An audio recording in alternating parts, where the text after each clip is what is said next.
gani ndani ya mioyo yetu? Au tunashibishaje utu wetu wa ndani?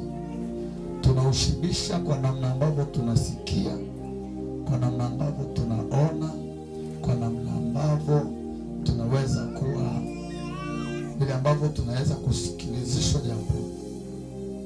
Likija lazima liingie kwenye ufahamu kwanza. Ufahamu unachakata.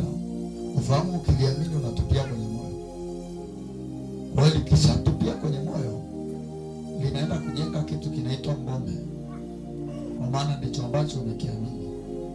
Kwa hiyo kikishakuwepo ndani, akitaweza kuruhusu kingine kuingia